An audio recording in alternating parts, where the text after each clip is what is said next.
Sapporo, on Japan's northernmost island of Hokkaido, woke up to snow this morning.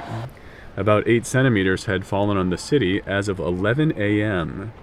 Trains equipped with bamboo brushes were mobilized for the first time this season. A snowstorm dumped 27 centimeters on Kamikawa, near the Daisetsuzan volcanic peaks in the center of the prefecture. Cape Erimo, on the southeastern part of the island, recorded wind gusts of 118 kilometers per hour. Weather forecasters say snowstorms will continue to pummel Hokkaido on Saturday, with wind gusts of up to 126 kilometers per hour and nearly 50 centimeters of the white stuff.